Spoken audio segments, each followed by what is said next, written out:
Bueno, en Digestión nos gusta hacer lindas entrevistas. Esta entrevista nos sorprendió aquella vez que tuvimos la suerte de hacerla hace ya algunos años y hoy me toca hacerle esta entrevista a alguien que ante todo tiene la humildad de los tipos que son picantes. Son grandes que le contestas, le mandas un mensaje y te dice, che, lo coordinemos como pase la vida real de los negocios, que por ahí en el mundo, en este otro mundo de los medios es difícil conseguir y hace falta productor. No, él es un hombre de buena gente y recordé su nombre porque en una entrevista decían, ¿sabe quién es el tipo que hoy está haciendo un negocio bárbaro, que es el tipo buscado por las editoriales y es un boom de venta? Hugo El Conada Mon, ese periodista de investigación que alguna vez nos dio una nota, hoy es el niño mimado de las editoriales que ha hecho un libro de novela que es un boom de ventas y lo tenemos hoy en Digestión, así que gracias Hugo El Conada Mon por esta entrevista con Digestión. Pues al contrario, gracias por tenerme, un placer. No, un placer. Tu libro, La Cacería de Hierro, que habla de la historia novelada de Bucetich, el tipo que empieza con las huellas digitales y que genera todo un mundo en La Plata, un descubrimiento de un homicidio, y vos metido en medio de esa historia narrándola, que venís de otro suceso novelado, pero aparte tenés otros libros que han sido bestseller.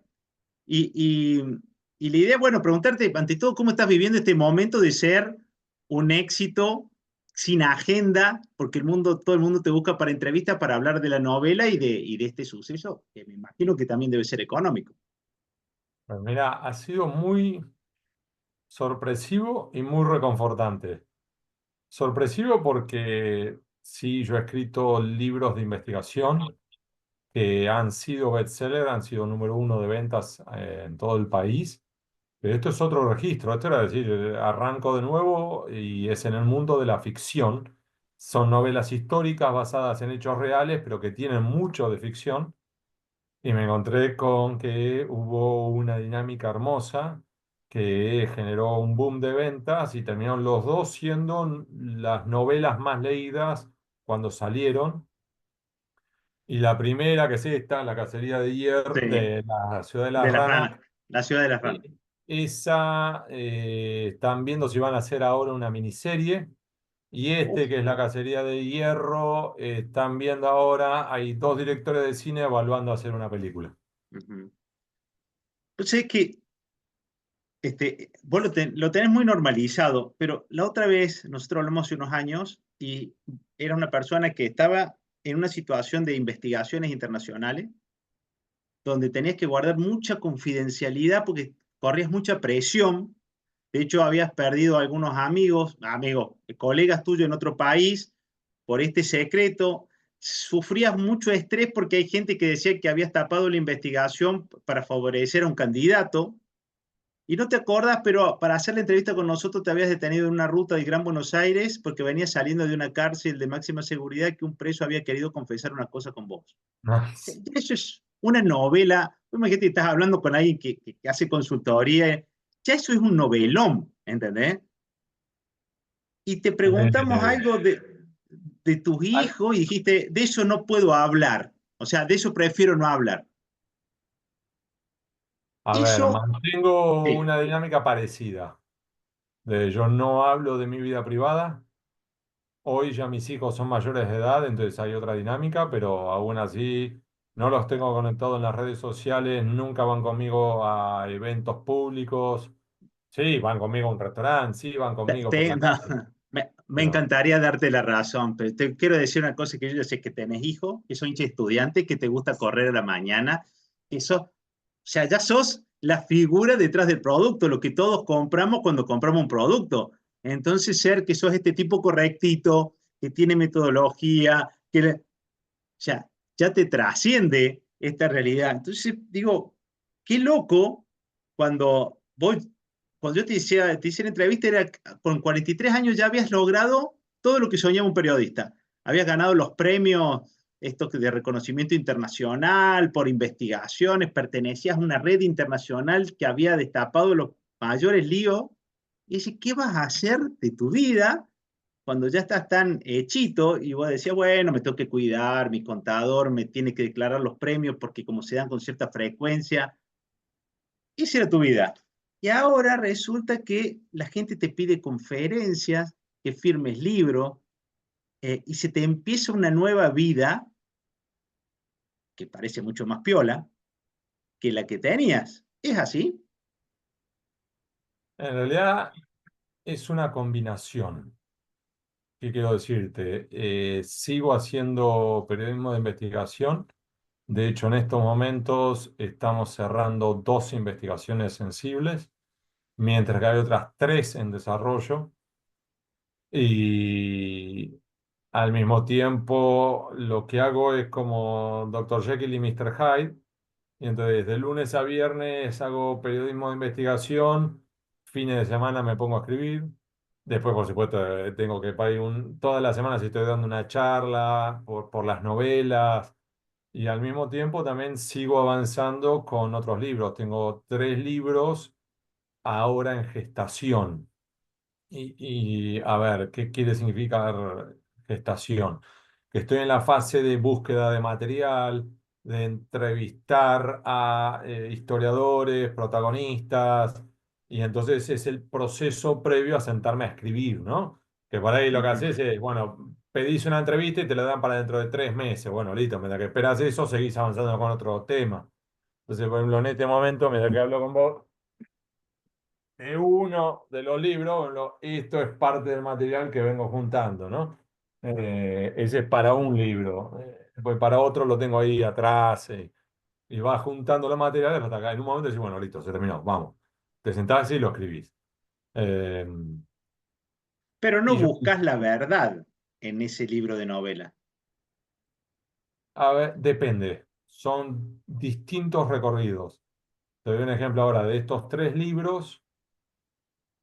Uno es más de investigación, uno es más novela histórica y el tercero es mucho más personal. Entonces, como son distintos recorridos, a su vez, cada uno de los tres. Por Mm. ejemplo, ese, el tercero, el que te digo que son esta parva de papeles, el trabajo empezó en 2013. Lleva ya 10 años, 11 años. Eh, Esa parte, vos dijiste Dr. Shake y Mr. Hyde. Ahora, ¿cuál es cuál, no? Digo, es difícil para un tipo que pidió las entrevistas, para que negoció, que hizo el barro, que de repente tener que habitar palacios, porque sos invitado a conferencias, o sea, hay que desarrollar ese Hugo para esa vida o ya está desarrollado. En realidad yo creo que se retroalimentan. Ajá.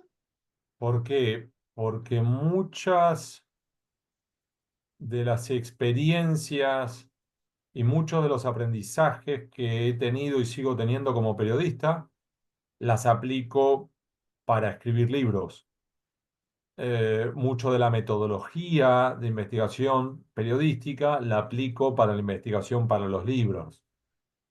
Y también te diría que hay puertas que se abren para mí como autor en base a el nombre que tengo como periodista.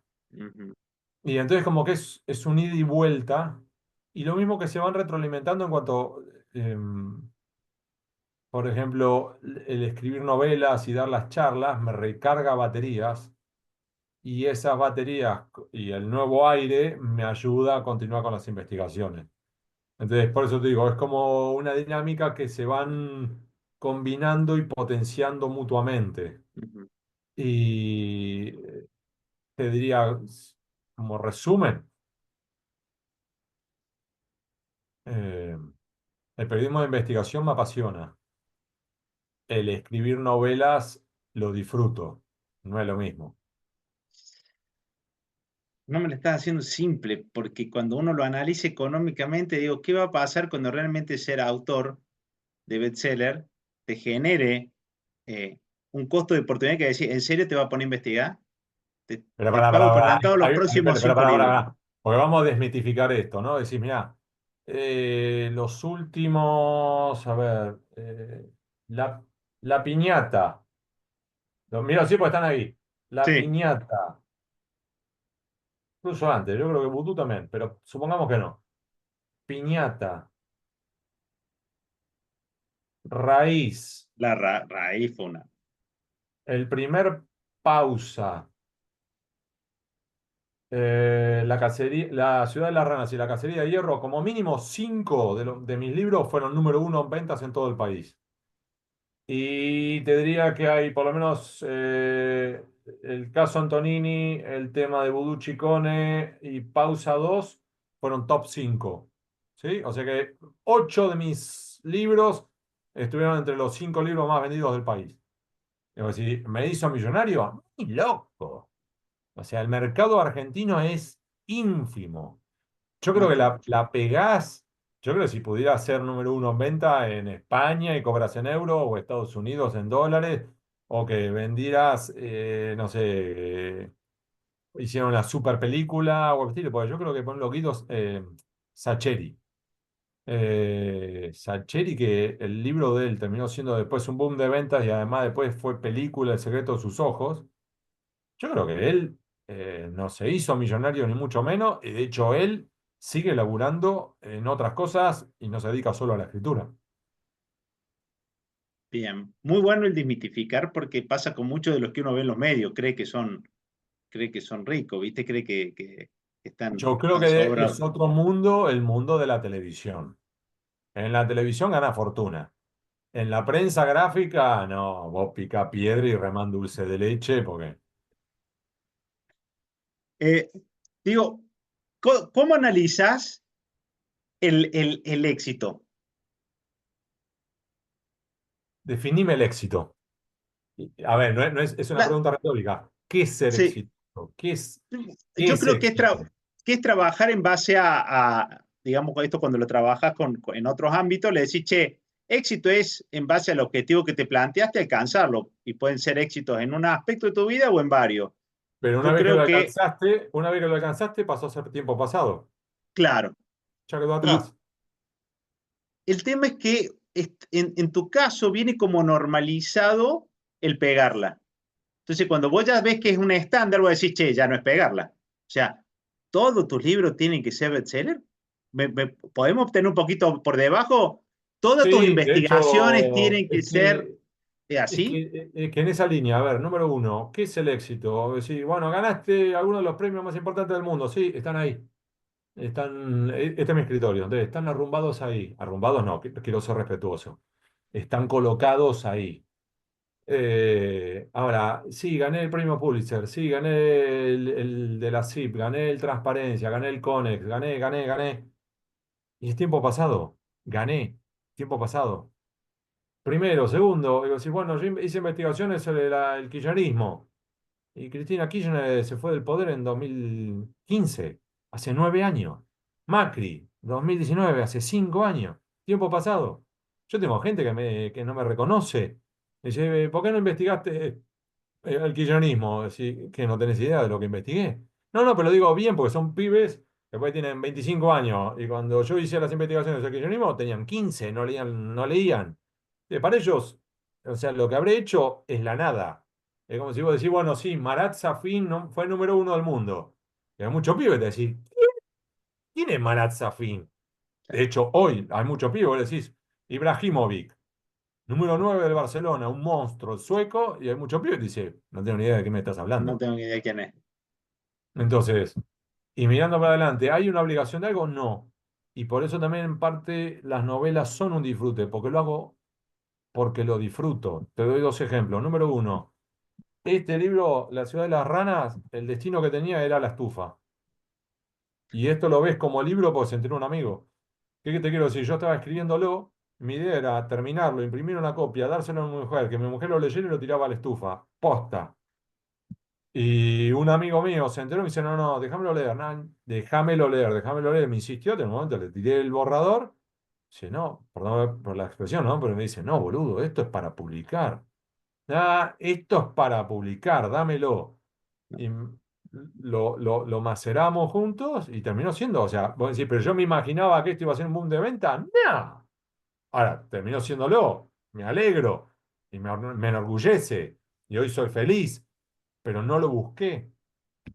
Eh, y en la misma línea, dado que estos dos fueron número uno en ventas, Editorial Planeta me ofreció firmar un contrato por 3 libros más. Y lo frené ahí mismo, no llegamos ni siquiera a hablar de dinero. Nunca les habilité que me hablaran de dinero.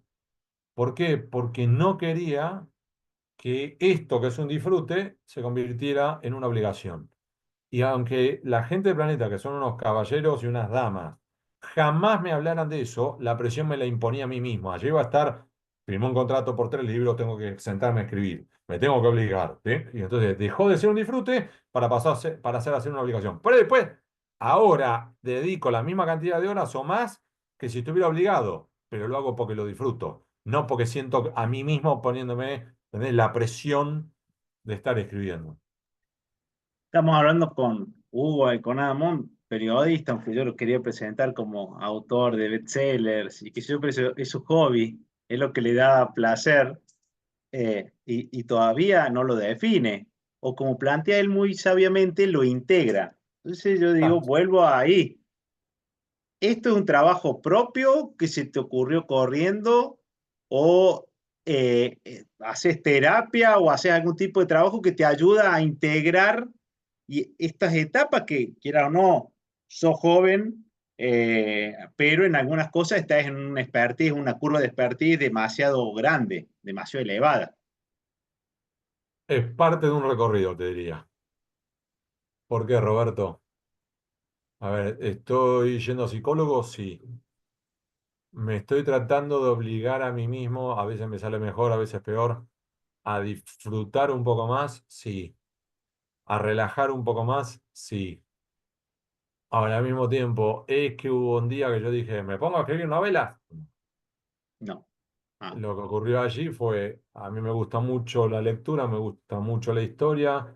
Yo había juntado material, esto como te mostré antes, ¿no? Mucho material sobre la fundación de mi ciudad, la ciudad de La Plata. No por la ciudad en sí que me atrae, porque es mi ciudad, pero además porque fue un experimento clave en 1882 de la generación del 80, donde se combina inmigración, masonería, iluminismo, anarquismo. Es como un experimento muy interesante. Entonces me interesaba leerlo desde esa perspectiva. Pero a medida que iba leyendo sobre esos años fundacionales de la ciudad, me encontré con una historia que era extraordinaria y que merecía ser contada. Ahora, mi idea era contarla desde las herramientas de la no ficción, es decir, si querés, como Truman Capote a Sangre Fría o Rodolfo Walsh en Operación Masacre. Pero me encontré con piezas de rompecabezas que faltan. Te doy un solo Ujú, ejemplo muy breve. La masonería fue clave. Ahora, los primeros 2 templos de masonería en la Ciudad de La Plata, una noche, fanáticos religiosos salieron con antorchas y prendieron fuego a los templos masónicos, el estilo Ku Klux Klan. Entonces, toda la documentación que estaba dentro de esos templos masónicos desapareció, se prendió fuego. Entonces, ¿cómo hacer para reconstruir un rompecabezas en el cual hay piezas de rompecabezas que vos ya sabés que no están? Desde ahí tenés que empezar a jugar con la ficción. Decir, bueno, ¿qué pudo haber pasado? ¿Qué debió haber pasado? Pero ya estás infiriendo. Ya eso no ujú. es investigación histórica. Es que especulación, novela. Y ahí entonces decido correr a un costado a Truman Capote o Rodolfo Walsh y me voy por el lado de, por ejemplo, un Tomás Eloy Martínez, la novela de Perón y Santa Vita, que juega entre la realidad y la ficción a tal punto que hubo varios peronistas que decían, porque Juan Domingo dijo, y Tomás Eloy en vida decía, momentito, eso es mío, esa es mía. Y varios que cometían errores y tenían que retroceder. Entonces, como que el recorrido que va de la no ficción a la ficción fue, si querés, como una decantación natural que me fue llevando para ese otro lado. ¿Qué adjetivo es el que más he escuchado sobre tus libros, sobre tus novelas? Sustantivo, gracias. Adjetivo, ágil, emocionante, impresionante, pero más que adjetivos te diría gracias. Uf. Y bueno, así, ¿cómo puede ser? Porque hay muchos lectores que me agradecen, porque dicen, es como si hubiera vuelto a hablar con mis abuelos. Leerte fue como volver a vivir lo que vivía con la nona. incluso algunos me decían, es como si hubieras hablado con mi nona. Porque como yo intento brevar en eso, fines del siglo XIX, 1880, 1900, y por ahí tenés lectores que por ahí tienen hoy 50, 60, 70, y que entonces están recordando a abuelos que a su vez les contaban de sus vivencias cuando eran chicos. Entonces, dicen, es como si hubieras estado en la cocina de casa y gente que entonces emocionada me cuenta eso, me emocioné Ujú. porque me hiciste acordar a mi abuela, me hiciste acordar a mi abuelo, gracias, ¿Para quién escribís cuando escribís? para mí. Y con Ah, eso, si me escucha mi agente, la de Planeta La Vocera, me mata. Me tendría que decir para los lectores y las lectoras. No, yo escribo para mí, porque esto es un disfrute personal. Yo escribo, como te decía, yo era terminar La Ciudad de la Rana y dárselo a mi mujer lo terminara y a la estufa. Ahora, después, que fue un boom de ventas, que la gente me lo agradece, que a su vez cuando yo de la charla me recarga batería, es todo hermoso, pero es parte de un recorrido que no es, el fin no es ese no es el objetivo. El objetivo está en el recorrido mismo de la investigación, de la escritura, de la edición. Entonces yo lo disfruto eso. Entonces, por eso te digo, no quise firmar bien. un contrato por 3 novelas con Planeta porque no quería que ese recorrido que disfrute pase a ser una obligación. Mm. O sea que Alberto Mateu hablaba en una entrevista que le hicieron como un pionero en la industria del libro y Es un hablaba crack. y hablaba de esto, ¿no? De que hay tipos que uno los lee y los disfruta, pero que a veces personalmente es difícil ser anfitrionarlo, ¿no? Porque tienen algunas cuestiones de divismo raras y bueno, y dice que rescataba, o sea, nombraba algunos que eran divinos y otros que eras vos, que incluso has venido por otras cosas acá y te tomás el detalle de hablarlo cuando pasás por Córdoba o hacerle saber y ponerte a disposición y que te hacía aún más grande, más allá de que aparte es una persona que te tiene que cuidar porque sos un referente en estos momentos para la escritura. Y yo decía, cuando hablaba con vos, tu agenda estaba llena de citas para ir a juzgados porque eras como testigo que tenías obligación legal de declarar y tenías que ser hábil declarante porque las consecuencias que te podían traer eran muy grandes. Y hoy tenés gira, no como la banda de cuarteto que acá en Córdoba te tienen que hacer toda la semana varios pueblos, pero hoy sos un tipo conferencista donde te preguntan si querés almorzar o no, dónde querés cenar, si vas a hacer nota. Eh, eh, ¿Cambió tu realidad? En parte sí, a ver, otra vez, ¿no? Esta cosa de decir, por ejemplo, yo ahora corto con vos y tengo por la tarde 3 reuniones con fuentes y tengo que llamar a varias personas de las cuales pueden derivar otras reuniones con fuentes periodísticas. Con Pero al fuentes, mismo tiempo, ¿cómo le metes fuentes? Con y, fuentes. pero al mismo tiempo, por ejemplo, mañana lo mismo, pero a las 7 de la tarde doy una charla por el libro en Vicente López. Pero otra vez, como no es una obligación y es un disfrute, y porque a su vez estamos hablando de charlas que son charlas muy amenas, donde terminamos riéndonos y hay gente que se emociona. Son charlas que para mí no es un pesar, es decir, uy, tengo que hacer esto. Es al revés, decir, bueno, a ver qué sale. Y yo a su vez soy muy agradecido con la situación que estoy viviendo. O sea, yo Mm, tengo claro que yo soy un privilegiado. ¿Cuánta gente tiene el privilegio de escribir y que lo lean y que lo inviten a dar una charla y que cuando va a dar una charla encontrarte con que los salones están llenos, y que incluso hay que hemos tenido que poner, por ejemplo, parlantes afuera para que la gente que no pudo entrar pudiera. O sea, eso es para agradecer. Si yo encima pusiera mala cara, ¿qué soy? ¿Un maleducado? ¿Un mal aprendido? ¿Soy un desagradecido? Entonces, cuando yo tengo, como vos decís, un Alberto Mateu, que yo le digo, che, Alberto, estoy yendo para Córdoba, y en vez de decirme, uy, dice, qué lindo, vamos a hacer algo, Hugo, ¿estás para hacer algo con las librerías? Por supuesto. Y estás para hacer algo, dar una charla, obvio. O sea, y lo único que puedo decirle es gracias, Alberto. O sea, porque tenés la camiseta puesta y que entonces me ayudas a difundirlo. Entonces, como que se arma un círculo virtuoso en el cual, insisto, ¿no? Interactúas con sonrisas. ¿Sabes lo que vale eso? Que la gente te ve y te Mm. sonríe en un contexto como este tan duro, de una situación económica complicada, con tanta desocupación, pobreza, y todos estamos con estrés y viendo cómo llegamos a fin de mes, y de repente alguien te agarra y te hace, qué lindo verlo! ¿Cuánto vale eso, Roberto? No, no, no, y por ahí me toca trabajar con clientes que no se están dando cuenta que les está pasando. Entonces, cuando venís trabajando con ellos, le digo, loco, pero se te dio lo que pensaba. O sea, ponele cara y cuerpo a eso que estás diciendo, porque si no, estás fracasando con todo éxito. Es una bendición. Tal cual, tal cual. Em, que veo que es muy emocionante hablarlo con vos, conociendo al ser racional que sos y saber que eso está trabajado en vos. Pero es que Roberto, a ver, te doy un ejemplo al revés, ¿no? Es decir, mis anteriores libros, investigación histórica, investigación periodística, por ejemplo, La raíz de todos los males. Eh, Número uno en ventas durante como 6 meses, fue el libro más vendido del año, algo por el estilo. Di charlas en todo el país, di más de 200 entrevistas, pero yo tenía que hablar de temas que son incómodos, como la corrupción, el financiamiento ilegal de las campañas, la compra de periodistas.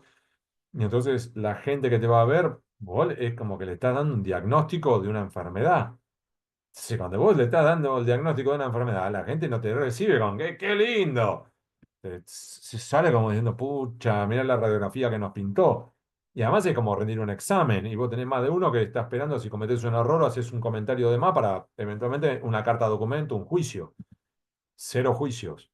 Entonces, en ese contexto, imagínate la diferencia que hay entre el tener que ir a dar una charla donde vos sabés que es casi como rendir un examen y donde además no podés descartar que haya un incidente de seguridad o un escrache o alguien que levante la voz y te empiece a hacer improperios, y esto otro, donde la gente te dice, qué alegría verlo, algo nada, y te dice, como me ha pasado con un cordobés, 83 años.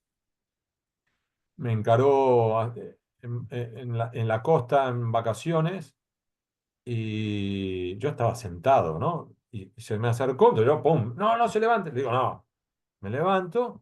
Dice, leí su libro y usted sabe que me hizo acordar a mi abuelo. Y entonces yo le ofrezco una silla, terminamos charlando como 15 minutos. Se emocionó recordando a su abuelo muerto, Uf, Pietro Liberati. El hombre de 83 años. ¿Hace cuánto puede estar muerto ese abuelo? ¿50 años? ¿60 años? mil. ¿70 años?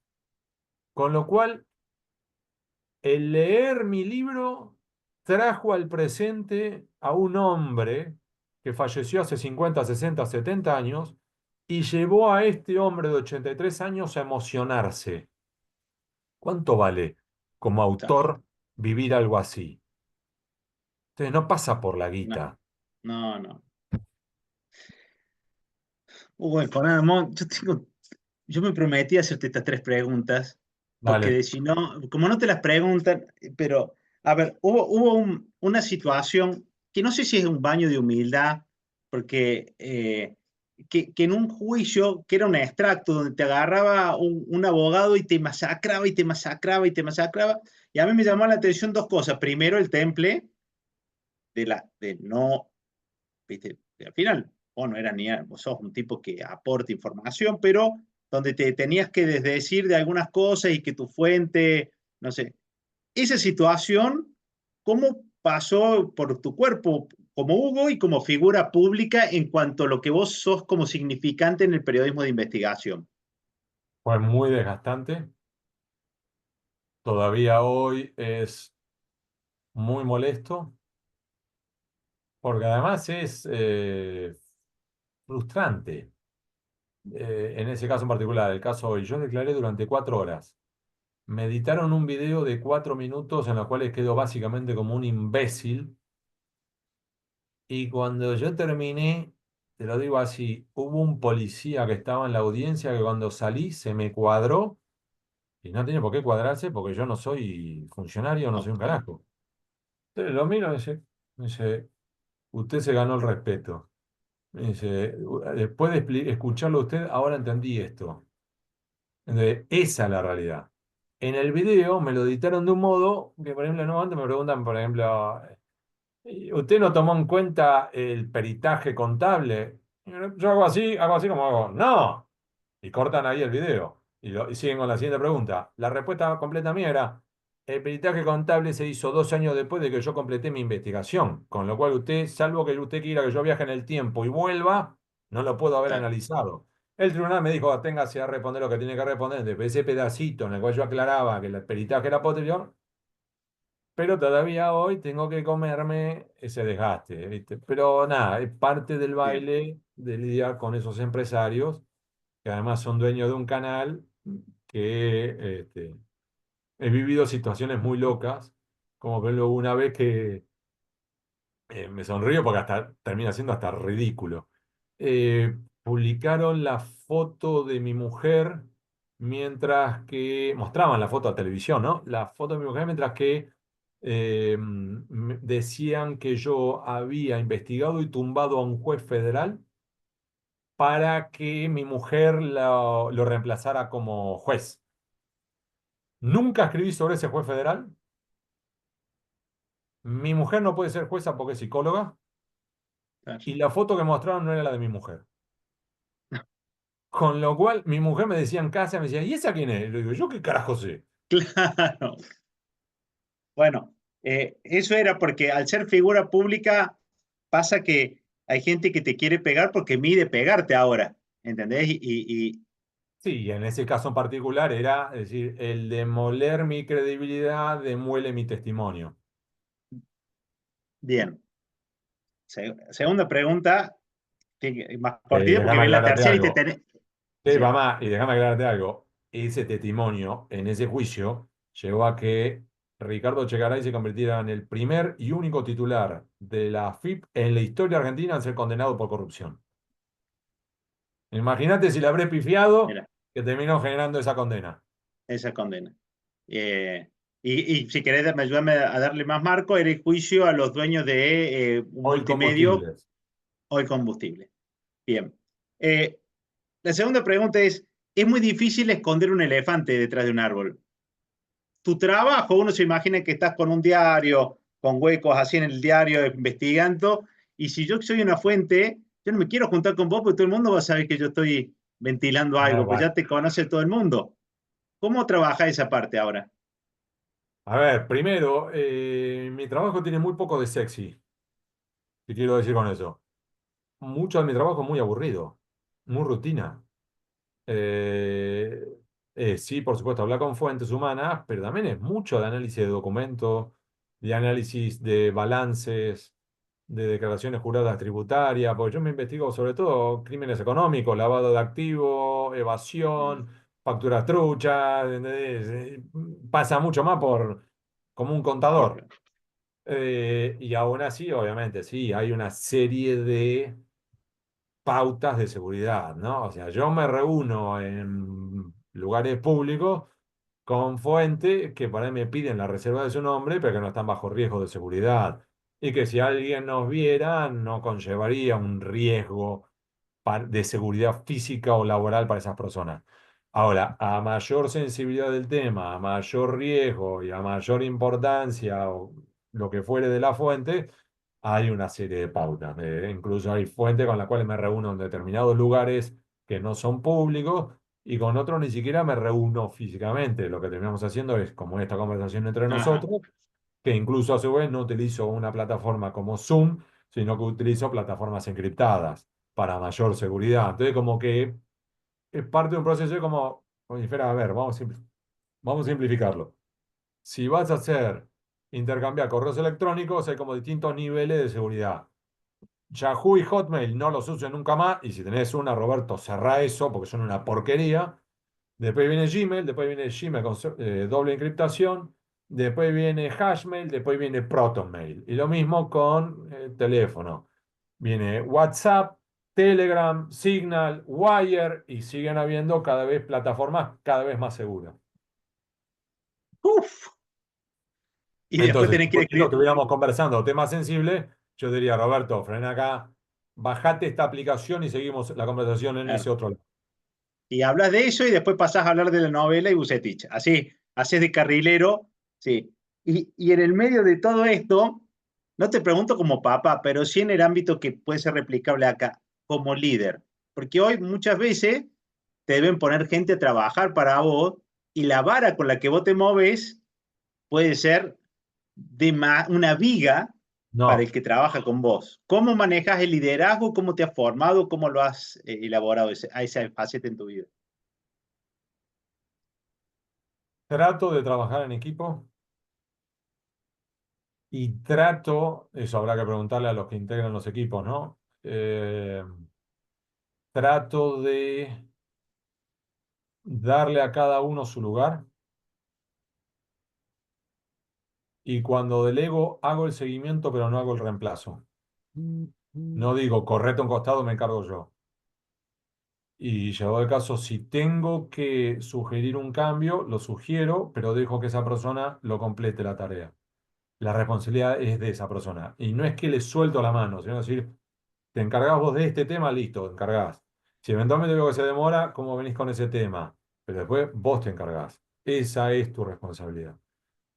Y, y trato, sí, de siempre asumir las responsabilidades. Si el jefe del equipo, el líder del equipo soy yo, el responsable para lo bueno o para lo malo soy yo. Para lo bueno vamos todos, pero para lo malo el responsable soy yo. Eh, pero a su vez te diría, yo soy muy afortunado porque a lo largo de todos estos años he tenido grandes colegas, grandes mentores y muy buenos equipos. Y equipos en los cuales hemos logrado desarrollar lo que en derecho, cuando yo estudiaba derecho, hablaban del animus societatis, ese espíritu de cuerpo en el buen Sí, sentido, no la dinámica corporativa, sino la dinámica positiva, es decir, sí, sí. integramos un equipo. Y además una dinámica en la cual, por ejemplo, el equipo argentino de investigación que viene del consorcio internacional, como ya conocemos nuestras virtudes y falencias. Entonces, mira, vos que manejás más la parte tecnológica, encárgate vos de esto. Y vos que manejás mucho más el trato humano, encárgate de esto otro. Y vos que encargás, entonces como que vamos generando una sinergia en la cual extraemos de cada cual la mejor parte y que mutuamente nos vamos cubriendo las debilidades. Sí, ¿cuál es la palabra que más has escuchado sobre Hugo Alconada, líder?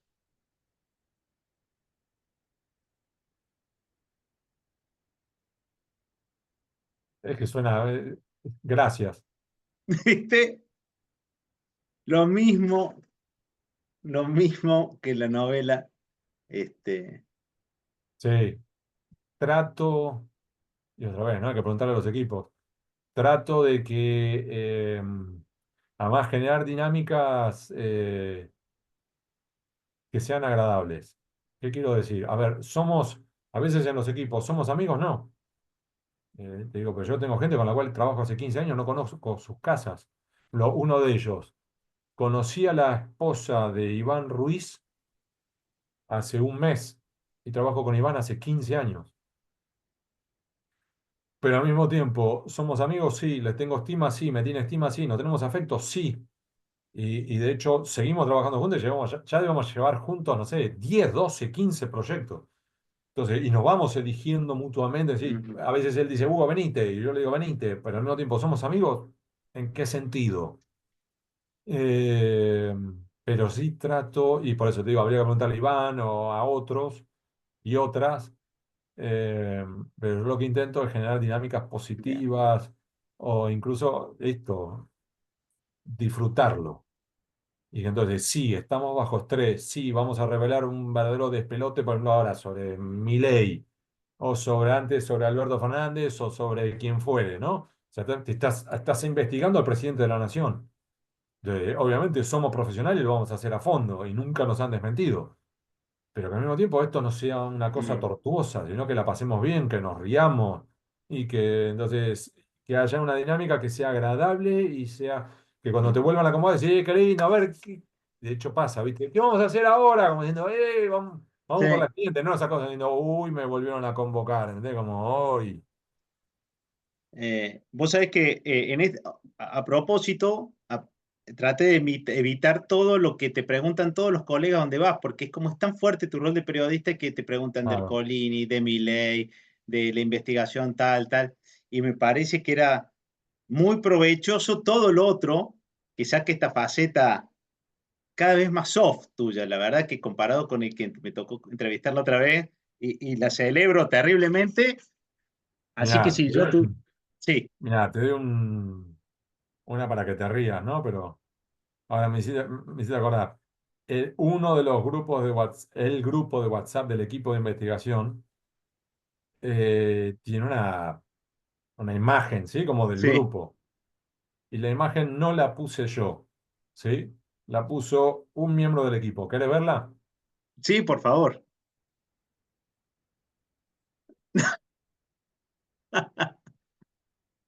Petro, ¿Entendés?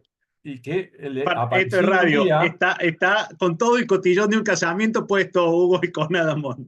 y Lentes, apareció fue porque peluca. en una charla decidí como para distender un poquitito, ¿viste? Apagué la cámara, pum, y cuando volví a aparecer estaba así.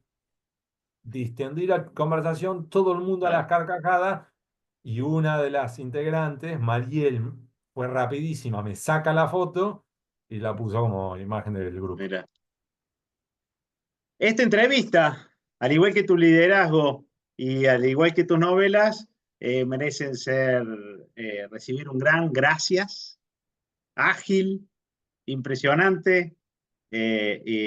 No me hiciste acordar a mi abuelo porque podemos ser amigos de algún partidito de fútbol, o de habernos conocido, pero siempre es una charla de café, de una vida que es apasionante, la tuya, y cuando estos permisos que das para indagar ciertas cosas, siempre salís con mucho momento de, de no lugares, ¿viste? Esta posibilidad de no repetir la clásica, entonces, sino de cosas que son muy genuinas, ¿no? De cosas que realmente has laburado con tu miseria.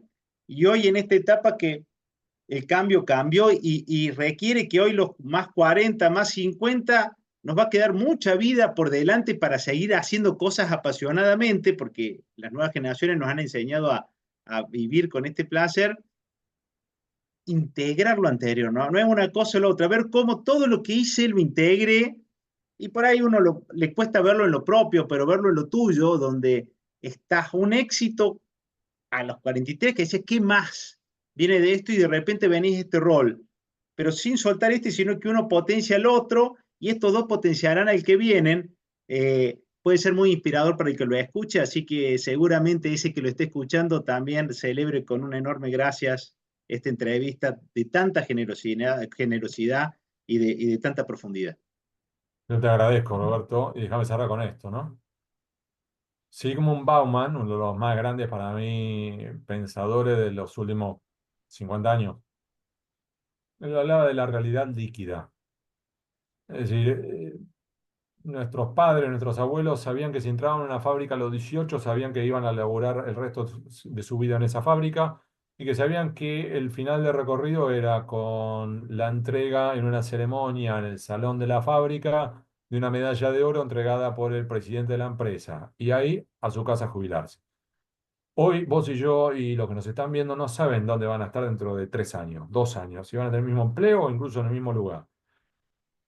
Y uno puede resistirse a eso o uno puede ser consciente de que es una realidad. Y no para el desánimo, sino al mismo tiempo decir, mira, esto es lo que es. Entonces vos decís, Hugo, ¿tenés idea dónde vas a estar parado dentro de 2 años? No. Sí, obviamente mi idea sería seguir haciendo periodismo de investigación, pero al mismo tiempo seguir escribiendo novelas, pero como vos decís, y quizás dentro de 5 años se abre una oportunidad y termino generando un podcast. No lo sé. ¿Y vos sabés, Roberto, qué vas a estar haciendo? No. Entonces yo te podría decir, sí, como mundo ideal, y yo a los 70 acá me gustaría, y hoy, de ahí un Arturo Pérez Reverte, escritor español, que escribe novelas, pero que al mismo tiempo sigue con una pata en el periodismo y escribe una columna semanal en la revista más leída de España. Y algo así, sí. Pero ¿me lo podés garantizar vos? ¿Me lo puedo garantizar yo? No. Bauman, la realidad es líquida. E iremos viendo. Hugo Ayconadamón, periodista, escritor, generador de bestsellers, generador de investigaciones resonantes que son pasado y que ya tiene las que son futuro, y disfrutaremos leerlo. Gracias por esta gran entrevista que hiciste y me dejaste participar. Muchísimas gracias a vos, Roberto. ¿Sí? Un placer escucharte y verte otra vez. ¿Eh? Será Un hasta gran la placer. próxima. Hasta la próxima. Mira, ya empiezo a contar los días y seguramente, ya sea en Córdoba, si das conferencia, te iré, así nos saludamos, y si no, Vamos. en una próxima entrevista, así va a ser un placer cruzar. Un gran Muchísimas abrazo. abrazo. Seguimos Chau, con chau. mucho más digestión.